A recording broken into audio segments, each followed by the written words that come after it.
Welcome once again to New Game Plus. You're listening to a retro gaming podcast where three guys spend 7 days playing one old game, and then we talk about it. My name's Dustin. My name's Kenny. I'm Nolan. And this is episode 85, and it is a glorious Patreon pool. 85! And Patreon pool. I know. Absolutely love these episodes. There's something about every fifth episode where you just get to that significant feeling number that always feels good. 85 range, we're coming up on 100. That's a lot of podcasting. Yeah, we're only 10 away. Yeah, 10. Patreon pools are every 5 episodes or so. We don't keep it rigid. We keep some flexibility within there where our beloved patrons put in their suggestions. They have up to 2 suggestions each, and then we randomly select from that selection instead of from our entire Retro Master list. So we had some great games on this last week. Man. I was sure we were going to play Ocarina of Time. There was 3 of them in there.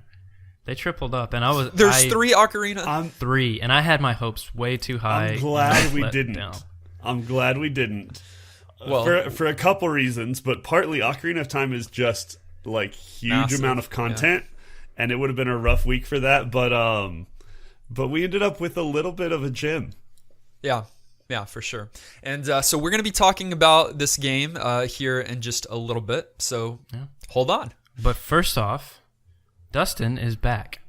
That's true. I'm back you got to tell us how Paris was. Paris. Yeah. So wife and I was in Paris, and Kenny, Nolan, you guys did an incredible job on the episode last week. There's absolutely no need for me. You're right. You know what? This is your last You're right. episode. Let's cut you out of here. Get out of here. No, we are in Paris celebrating our 5-year anniversary. It was wonderful. There's so much to see, so much to do. Okay, you two know my wife, and so this is no surprise to you, but she thematically planned each day based on various points in French history. And I bet she had that planned 2 years ago. So listen. One day we traced Marie Antoinette's royal life, and then the next day we journeyed from her prison to the guillotine where she lost her head, and then to her burial site. So, oh my gosh, day in the life. Yeah, so that's the kind of setup that our week was, but Paris was absolutely beautiful. It is not overrated. There's so much to do, so much to see, literally and figuratively. We were turning around corners, and there would be something new, historical or beautiful or just a whole different kind of lifestyle there. I'm a little jealous. Haven't ever gotten to travel to Europe. Have gotten to do lots of travel here in the States, but haven't ever done the overseas thing, and was definitely glad to hear that you guys enjoyed yourselves. And you shared some pictures for those who hung out in Discord. Little glimpses into the real life of your favorite podcasters is one more reason to join us there throughout the week. Yeah. Of me and Dustin. Okay, Dustin. I was following you on Instagram. Kara posted many pictures, and the Instagram story is great for stuff like that. Did you guys run into the language barrier? Because I heard French people are kind of mean to Americans when it comes to having to communicate and there's some truth there. I thought that it was kind of just going to be a fabricated thing, but there's a lot of truth there. It's not okay, so I've been to some other European countries where English is taught early on usually, and so the majority of them know that. The Parisians that don't, for the most part, they're not. It's not a required thing, and so a lot of them do not know English. And although my wife took French class and was also the French class president, she doesn't remember anything anymore. So, there's definitely that barrier, and definitely some. I don't know if it's rude. It's just a different kind of culture there, and they. And we're the outsiders coming in, so it's really on us to be able to figure it out. But but outside of that, it was a beautiful city. The Seine River, it runs right through it, and so there's many times we're standing on a bridge just watching all these ships come by, and those ships were, however nautical. The ships in our retro game of the week are high up in space. Welcome back. In our retro game of the week. And now we know Dustin's back because I'll be honest, you're a little bit off your segue game. I think Europe wasn't good for you. Join us as we talk about the game Tyrian. That was a rough one. Tyrian. So, Tyrian is a PC game. It was developed by World Tree Games, formerly called Eclipse. And before we talk about the game itself, I kind of want to highlight the developers here. So, Eclipse was made up of a team of about 11 people worked on this game. So, not big. That's not big. And there were three main guys that kind of led that team to where Tyrian ended up, and that's Daniel Cook, who is responsible for the art, and Jason Emery did the programming. He's also the founder of Eclipse, World Tree, whatever. And then Alexander Brandon, who's the composer and the writer for this game. So they kind of led this really small team into this game that is open source. The art is even open source. It's licensed under an open source policy. So, like, it's just made available for people, and I love games like that. I love open source stuff. To be fair, they went back and did that later with the game. True. Like, it didn't start that way. It was It was Epic Games, right? That like published it. Epic Games published it in 1995, and later it was made freeware in 2004. Somebody remind Dustin in Discord because he's going to forget when I tell him this, but Epic Games had one of my favorite childhood games that we have to add to the retro master list, and reading about them this week reminded me we have got to put Jazz Jackrabbit on that list. Never mind. Great title. What I thought you were going to say. That doesn't sound good. I spent so many hours of my childhood playing Jazz Jackrabbit, you don't even know. Yeah. Don't remind me. So, the game's made available now. In fact, you can actually get a version called Tyrian 2000, which is free on GOG. The other game, the original, is also free. You can play it. So you should have had no trouble getting a hold of this game this week. Okay, so into the game itself. It's a scrolling shooter. You play the role of a pilot named Trent Hawkins. And there's a little story here. So it's set in the future, and you have a partner who's this lizard man, a race called the Hasudra. Nailed and it.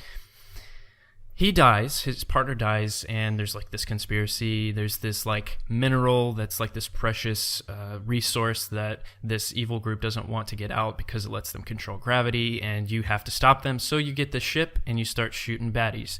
It's an arcade feel to it, and it's an arcade game, I guess. I mean, it wasn't on a cabinet, absolutely. But you play style top down. Game. Yeah, sure.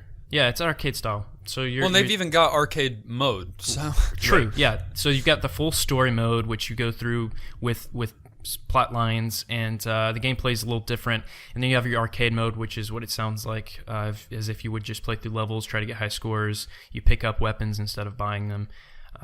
So you've got a lot of options. There's also 2-player, and basically it's a top-down view of your ship, and you get upgraded weapons, and you upgrade your ship, and you shoot enemies that come onto the screen. And that's very straightforward gameplay because that's what it is. Not to say that that's boring or anything. We'll get into that, but that's the basis of what the game is. Most of us that spent any kind of time in an arcade growing up played a vertical scrolling shooter, right? Absolutely. I mean, those were many, and there were many different kinds. I mean, for everything from Space Invaders to mine were like 1942, 1943. It was those kind of war themed games. I had never heard of Tyrian in my entire life.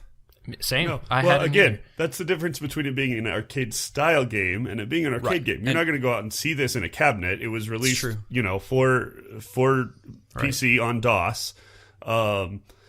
Unless you were playing those specific kinds of games specifically in that era, it'd be a really easy one to miss on your radar. I agree. If you weren't PC gaming in 95, like playing Diablo and some of the older like multiplayer PC games, then you would have missed it, I think. Yeah, I think it's definitely a possibility. And maybe that was a good thing. Maybe it wasn't. And by the end of this podcast, you'll find out. All right, before we move into gameplay, we got Jess. She's working out right now at the gym, so she's not going to be able to comment much. But pump that iron! That's right. We gotta coach her. Yeah, have a good Pump that workout. iron, It's pouring down rain at my house right now, so you might hear Heard some thunder. Yeah. Uh-oh. No, that'll be good. It makes, it sets the atmosphere for this episode. Gives us some ambiance. Yeah. So in this game, you've got the arcade and you've got the full game. And the full game is your story mode that Nolan, you've talked about. Which, pause, we're playing a shmup, a scrolling shooter game with jets, spaceships, and there's a story. Yeah. Like, don't let that escape you. It is, and it's super neat that they put it in. But I don't know. I was almost on the other extreme. As Nolan was describing the game, he was giving lots of the storyline as if that's what drives the game, and it's there. But at least initially, you have to kind of dig for it. Like, some of the initial story is stuck in those data cubes, and you got to take the time to go through it and read them. The further you go, the more sort of forced the story is, and it actually does little like screen breaks where it walks you through stuff, and you start to feel a little bit more immersed. But and I'm with you, Dustin. I love that there's story put on top of a genre that wouldn't necessarily need it. But it wasn't like overbearing or what really drove it. This was still, the appeal here is classic shooting stuff. Because there are some games that would just give you some lame thing at the beginning and then just leave it at that. That's true. I feel like Gunstar Heroes kind of did that, but that's a bad example. There's games that will set up the scene in like a little text scroll screen at the beginning of the game and then really not come back to it. Just kind of set the tone. This is you're regularly coming back to it, and I don't want to skip over some of the gameplay elements that Kenny just mentioned. By destroying certain ships in the stage, you get data cubes, very missable, and those at the end of that stage, you can read them, and some of them inconsequential, just gives you some details of something, but some of them very story-based, story-driven, and then as Kenny said, it kind of opens up and kind of pushes you through a certain narrative later on. But it is lots of reading, which is great because you don't have to read it and you still get great gameplay. Yeah. But if you do read it, and for those that like story like me, it blows your mind because there is another level, there is another layer to a regular type of genre that typically doesn't have narrative, and in this one, it's got a deep one. It gives you at least a little bit of that like emotional appeal beyond the sort of just click fast adrenaline, lots of moving stuff sort of appeal. That's the main drive of a game like this. Yeah, but they had a writer. Brandon was the writer for it, so like it wasn't just like we should put a little story here. They actually meant to do. They didn't tag it on. You know? I agree. I think it's definitely worth highlighting. But the point is, we get to shoot stuff. Oh yeah. And it is that typical like chaos on a screen. Absolutely. You not letting go of the shooting button. Right. Although you might need to in this game. Sorry, I've got to pause. Yeah. Because there's so many layers here that are not in 1942, 1943, and I hate to keep comparing it to that, but that's my connection to these kind of shooting games. You might have to let go of the shooting button because you've only got so much energy in your tank, in your generator, that you will have to let that recharge before you can be effective at shooting again. Yeah, why don't we give people an overview of like all those mechanics and then talk a little bit about how they interact, because it's pretty complex. There's too much. Yeah, there's a lot. So this game has customization like out the wazoo. You can not only choose and unlock, and based on how you're leveling and what you're shooting, you actually will unlock some things or not unlock other things, but you not only get to choose the type of ship that you have, but you get to choose your upgrades on your shield, on your generator, which is recharging your shield and powering up your weapons, and how quickly that happens, on guns at the front of your ship, guns at the back of your ship, bonus guns that are like attached to the side of your ship, and each of those guns can be further customized with a certain amount of power level and like different types of shoot patterns. So you have like rear guns that can shoot behind you or to the sides, but then they can be focused in front of you. Some of that can be changed real time. Most of that has to be changed between each level. Yeah. But it gives you this strategy of level to level, depending, you may want different kinds of setup based on what that level needs. You can upgrade or downgrade weapons as you find you need more energy or less energy, or more survivability or less survivability. You can really focus on just like focus firing and really killing stuff quickly, or you can just go crazy, spread out, all sorts of AoE. You have choices upon choices in how to customize your experience with Tyrian. And it gives a game in this genre so much replayability, where usually that's not there. If you beat the game, you get your high score that you're happy with, whatever. There's different playthroughs that you could potentially do based off your choices, which gives like. And then complexity beyond that too. Like the routes you take during the game, you have options as to which direction you go. A little bit like Star Fox. You've got, in fact, that's what I was gonna say. No, there's some lineup there. I think Star Fox stole from Tyrian a little bit. Like you see, I could see it. You've got secret levels that you're trying to unlock that give you tons of ability to have extra points to earn, but are, some of them be sort of challenging. You've got certain ships and weapons that you're only unlocking in certain levels or in certain secret levels, and so tons and tons and tons of replayability. Nolan wasn't kidding. And okay, so there's two different ways. So in arcade mode, it's not the store that you go to at the end of a stage and then you spend your points, your cash to upgrade. It's in the arcade game, as you're destroying things, upgrade bubbles are falling down that you collect. In real time. Which is cool because you can upgrade rapidly and often, and then you've also, Kenny, you didn't mention, you kind of did, but you can press another button which switches your weapon mode. Right. If you've got that capability. Some weapons don't. So you can shoot lasers off from the side, and that same one can have a second function that will stop shooting there and then shoot like vertically. So there's so much. Like seriously, there are definitely hundreds of combinations between ship design. I think math would say even more than that. Easily thousands. Yeah. I mean, depending on if you're talking every single detail. Power level that you choose. It's just now. Not all of those are feasible because, at least in the non-arcade mode, in the full story mode, you are purchasing those upgrades. So there is some strategy there. If you're taking one thing off, you're putting one thing on. Yeah. How well you perform in each level gets you more money and points. And so it's a little bit of a snowball kind of effect. I found that once I learned the game better and was doing better on the earlier levels and then getting better upgrades, I was much more able to progress further and continue that process. And so it's a little bit punishing there in that you really have to excel to really excel.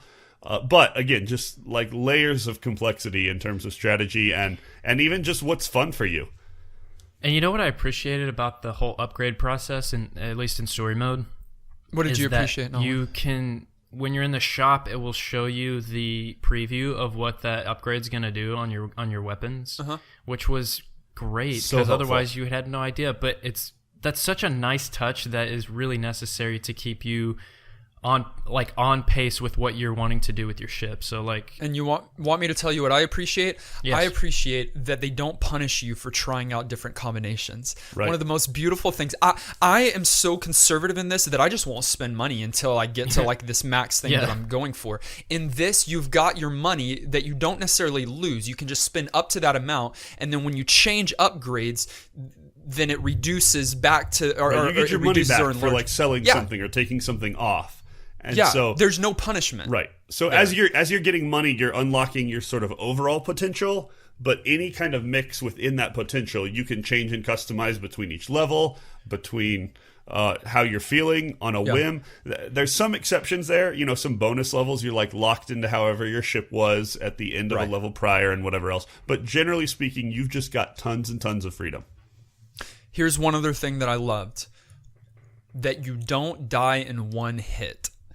A lot of these... Most of the time. You're not supposed to. I mean, I guess if you fall into a claw or if there's just way too much for that. You can, but you've got shields and armor to protect you from dying. And then the game is very kind to you in that if your armor is low, it will send a ship that if you destroy that will give you some more armor. So So you don't usually die with one hit. You can keep, and then if you do die, when you do die, because you will die. I mean, there's so many bullets and chaos happening on the screen. You keep playing in this story mode. You don't just, or in the story mode, you just go back to the start of that stage and you try it again, infinite amount of times. Yeah, it's great. It really puts the focus. I'm sorry. Go ahead, Nolan. It's just so necessary for this genre because I've always wanted that, and each one that I've played, which I like this genre a lot, but it's always punishing because if you fail, it's going to throw you back to the beginning or make you start over. But and some people would argue that makes the game too easy if you have this kind of progression. But I think it's so good. No, there's still difficulty. Like, you still got to get through each level. And so strategizing about your ship and weapon and everything, part of that is how the design happened too, because not being an arcade game, right. The point isn't fish for quarters. The point is you already own this game, or you're in the case of their release, you already own the first level in shareware, and they want you to have fun and get addicted and then buy the rest of the game. And so the focus on this game is just having a blast. I feel like every design decision about this game was just about having fun. Like I felt like they, as developers, they were just like, what can we do to make this crazy enjoyable? Not to mention, there is a saving feature, both manual and automatic. So they just want you to keep playing, want you to have fun, and there's endless amounts of replayability because of the different combinations of upgrades, as well as the different planets that you can go to, the bonus stages, the collectibles. So much going on, so much that makes it not just your typical vertical shooter, but provides so much depth between story and upgrades and everything else that makes it a truly unique experience. Before we moved into Age, Vortex hopped into Twitch. What's Hello, up? Vortex. Hey, thanks for checking out. Mr. or Mrs. Vortex. I'll take us in. Sure, Tyrian Lannister. Don't act like you even care. I'm sorry. Yeah, Dustin, if you start going off topic, I'm going to go with you, and you don't even know about Game of Thrones. All right. Before we get into anything about the Age, graphics. Let's talk graphics.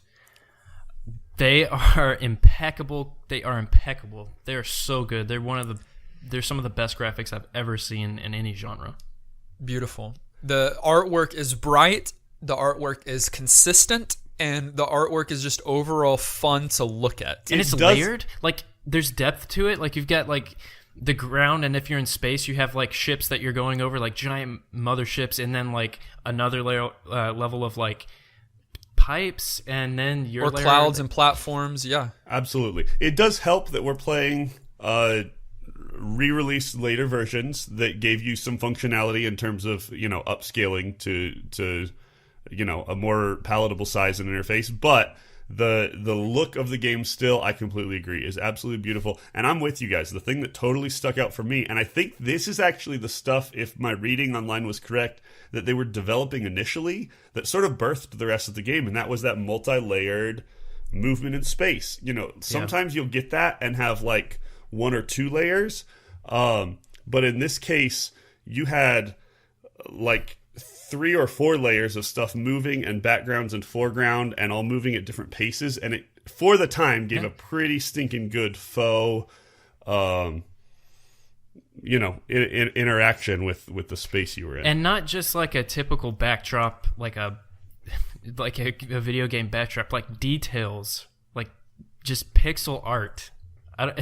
You have to see it. I mean, we can't describe it well enough. You have to go look at them. They're really, and it's not only that, but when the story begins to unfold, there are various what you could maybe call cutscenes that are artistically created in their own right, and then the characters that are presented and giving you the data cubes, they have a figure, and so there's this dark cloaked figure that is against you. Just so much. Here's what it is, guys, and maybe I should have saved this for summary, but I don't care at this point. That you can tell that love is put into this game. Yeah. So there's other games that are quality because there's a big team on it and they're working hard for the money, whatever. But you don't get the heart there. You see in every aspect of the game, including the artwork and the soundtrack, which we'll do next, that there is massive amounts of heart that is put into this. Absolutely. And a team of 11, like they wanted to make a really good game. Because if you're working with that size of a team and you're like okay with making it open, you love your game and you wanted to make something good. And that doesn't happen anymore. All right. I realize I'm going a little bit out of order here, and that we probably should have hit this when we were talking gameplay, but we've been so excited talking about this game and sharing that we just straight passed over it. In games like this, where there's weapons and customization and choices and unlockables, I think it's always fun to hear favorite setup. What did you guys enjoy? Which weapons did you upgrade? What worked for you? What didn't? What was the most fun? Like how did you guys Tyrian? Yeah, that's fair. Without going to a reference chart of the different kind of upgrades, I know that for my rear cannons, I liked those seeker missiles just because I didn't have to. They would go and find the enemies, and then for my primary gun, I like something centralized, not spread, so that I can have more direct focus fire, and so that showed itself in various abilities. But the lightning gun ended up being one that I used primarily. And then also you've got a left. Your sidekick. Yeah, your sidekicks. Your left sidekick, your right sidekick, which you can use different buttons to shoot through those, and you have a limited amount of ammo for them. Although some of the things that you can purchase are kind of auto done as well, so I preferred the auto for those. Yeah, I went with like the Mega Pulse series, I guess. The green, everything green, like the green waves. I don't know the names of them, but I had those as my front. I had the Mento ship as my sidekick. And there would be no way of me being able to tell you every single upgrade without looking at it. Oh, yeah, absolutely. But my main setup was like the triangular green formation of like the wavy missiles. I didn't really go for heavy side stuff. I kind of just kept it in front of me. What about you, Kenny? I jumped all around. Like, I loved the customization, and so I would try different things every level. But I was with you, Dustin. I tended to like focusing as much as I could right in front of my ship. I wanted stronger single target damage, and I didn't tend to go nearly as much AoE. And that manifested itself a lot of ways. I did love that the like sidekick weapons had some with limited ammo, where you could really burst things down in a moment when you needed to. And so I think the mega missiles, even though you only had a few at a time, I sported those a whole bunch. And besides that, moved around on all the normal weapons. But I think the default one and just upgrading it a lot tended to be my go-to. Before we complete this section and move on to our final analysis, Nolan, what do you think of the soundtrack? The soundtrack is on par with the graphics. So you heard me freak out about the stupid graphics. The music is crazy. The music's crazy. The game came out in 95, and it's a shoot 'em up. It's a scrolling shooter that has just a awesome soundtrack. It does, and we didn't get to hear it in its natural habitat with those early sound cards. So that changes it a little bit, but still with this you've got a different song per planet. You've got your main kind of song that you come back to at a certain, but on the like upgrade screen that you'll hear regularly, which is cool because that changes later on when you kind of. I mean, it's very story driven, narrative driven, because once you complete a huge mission, later on in the story, that song, that primary song, changes to a more happy kind of feel before things get dark again. Yeah. The variety was so welcomed, and the upgraded sound or whatever in the GOG version, the Tyrian 2000, sounds great too. I'd love to hear the original, but come on, it's so good. It's such a quality soundtrack. So like really the peripherals, besides the gameplay itself, was just it made the gameplay and the experience better. It does have that older retro kind of vibe. You know, it definitely feels like you're playing an old game in terms of the sound that it's delivered. But the quality is totally there, and it's really enjoyable. There is the original Tyrian. It became freeware in 2004. It became shareware soon after that. It was re-released as Tyrian 2000 with an additional episode and some additional ships. Mm-hmm. And then finally, Open Tyrian came about in 2007. Many ways to play it still today. And because of it being open, you can play it on so many different formats. Let's move on to our final section. Before we do that, my Nikar, hello. Jamir, hello. What is up? You butchered those names, I'm certain. Yeah. As we're recording our podcast, an audio podcast, we try to stay on track during the sections, but in between sections, we take just a moment to talk to you guys. Thanks for dropping by. Absolutely. Yeah, thanks for If you haven't played this game, play it. It's great. Spoiler alert. Throwing that out there. All right. We'll go back into summary. Guys, if you want to ask any questions, you have any thoughts, make sure to put them into Twitch. We'll respond when we get to our next break. Yeah. Oh, that does sound like a bad word. But it's fine. All right. You'd have to be in Twitch to know what I'm talking about. So at the end of each and every one of our episodes, we come to this question, which is not going to be much of a surprise to you. We don't have to try to stir up drama where there is no drama. But do you give this game your vote for New Game Plus status? It's our general thumbs up or thumbs down. Do we suggest you go find a copy and play it, which would be fairly easy this week? It needs 2/3 of the votes to swing one way or the other. I'll just start. And give this analogy. Right now, there's kind of a resurgence in board games, and I'm on that trend, really enjoying it. So you've got classic board games versus designer board games, and with classic board games, you've got good games. You've got Monopoly, you've got Snakes and Ladders. Yeah, so you've got some. They're fine. They're fine. But then in this new resurgence, you've got these designer board games, which is just a whole new world of gaming and a whole new depth and a whole new love that is put into and that is palpable in these games. And Tyrian is a boutique kind of game that isn't one of these classics in the same nature, but is one of these designer, heartfelt Catan or Dominion type games that it is so creative, so beautiful, so much depth, and is such an unknown, in my book, gem that you have got to find and play a copy of. You hear us in this episode, and if this is the first episode you've listened to, you might think that we always freak out like this, or we're always talking so highly about a game as we go through, and this is very, very rare. But I definitely give this game my vote for New Game Plus status. Here's the deal. The backhanded knock on Monopoly makes me not love the analogy, but it stands. Monopoly sucks. Can you just... No, it's one of the better games ever. But I love playing some of the more modern stuff too. That being said, you're right, and I totally realize it. Though there was a point early on in my playing when I didn't necessarily think that this was going to get New Game Plus from me. I had a couple of issues getting it set up well to work with DOSBox, and had some even just technical difficulties where inputs weren't working correctly, and it was making everything hard to navigate.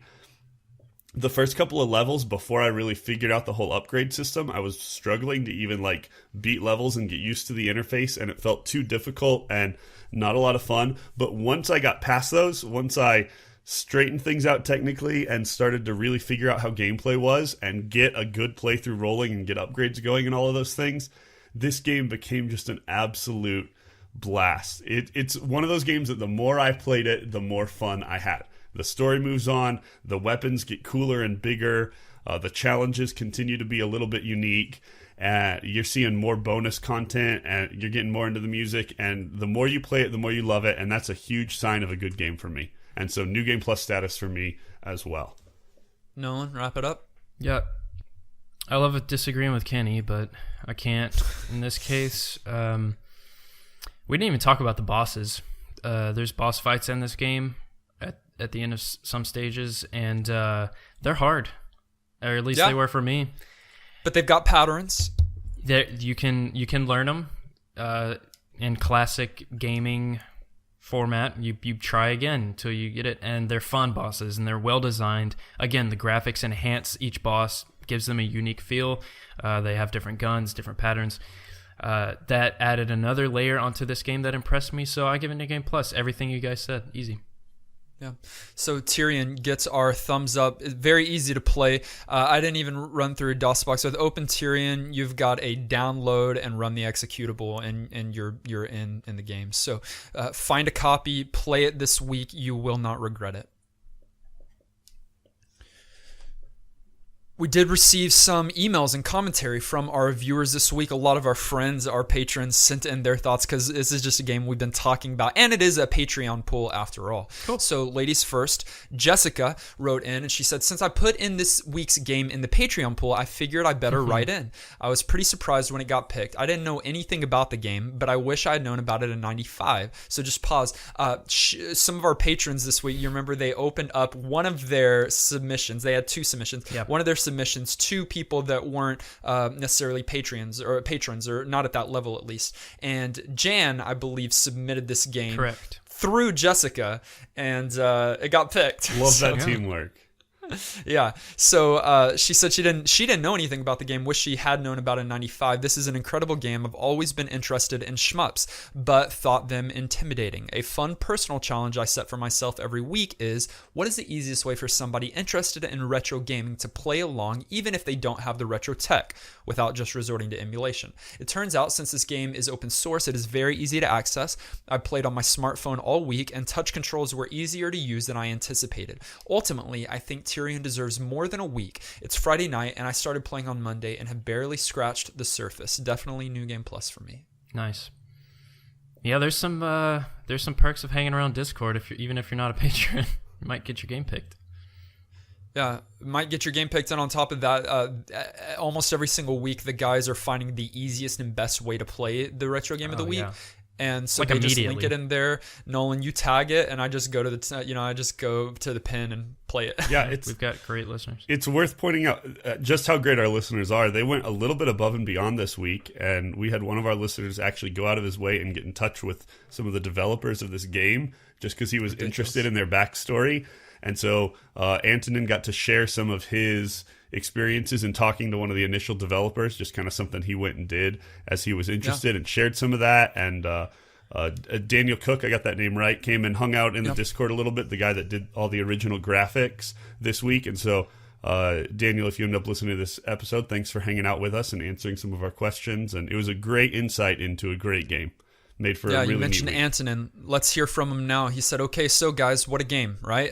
I had so much fun with this game back when it came out, and I've come back to it a bunch of times since then, and I had just as much fun today. The graphics were beautiful, even without modern filters. The game had a pretty neat story, and the gameplay was flawless. I don't know if any of you did this, but I actually read the data cubes between missions.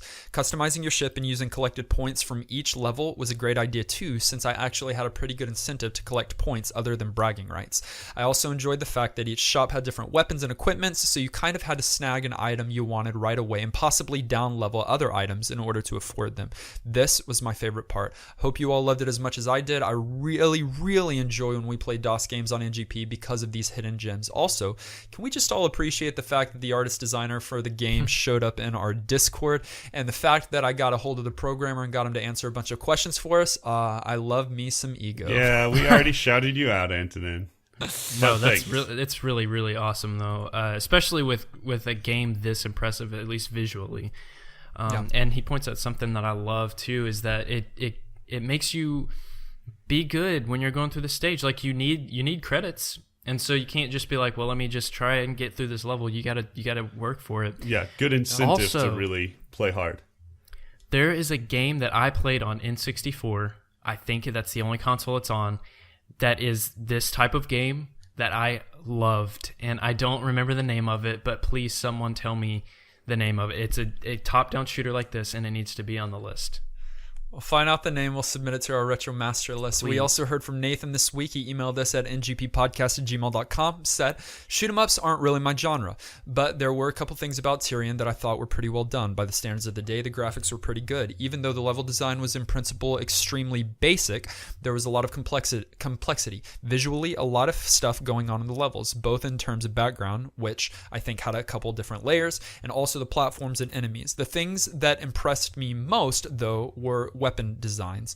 There were, of course, several different weapons, which is pretty standard for the genre. What is less common is that each of the different weapons can be leveled up repeatedly with results that are specific to that particular weapon, both graphically and also in terms of how the weapon behaves. Yeah, it's so cool.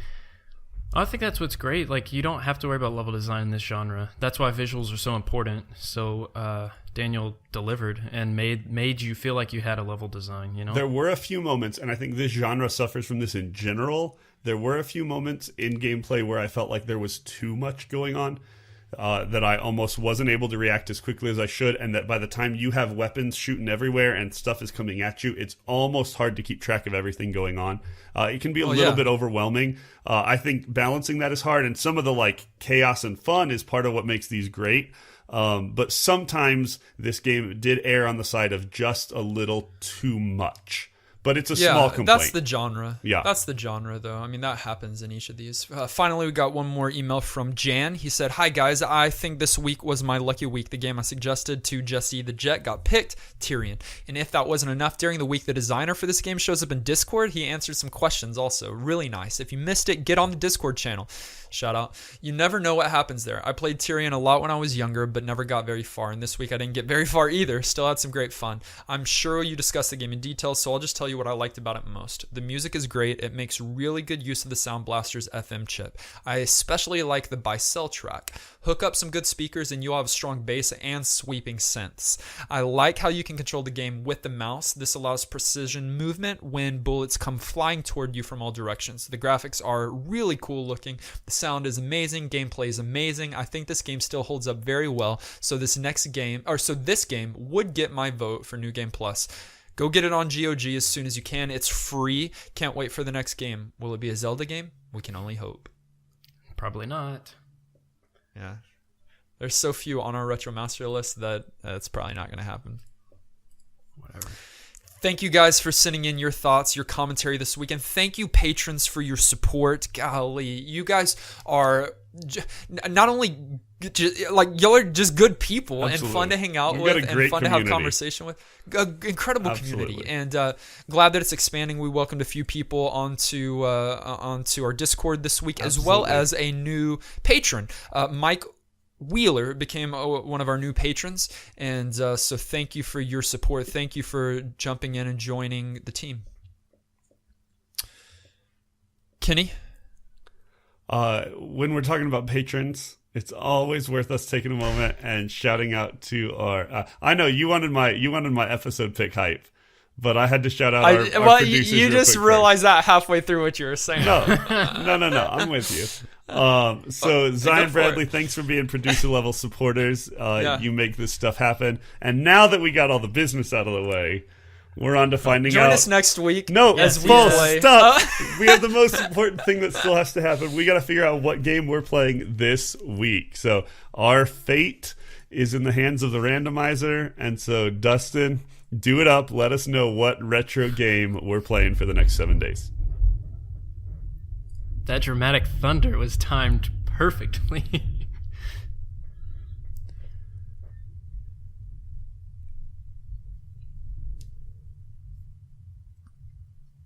We are going to be playing a game on a handheld system. Cool. Is it Game Boy?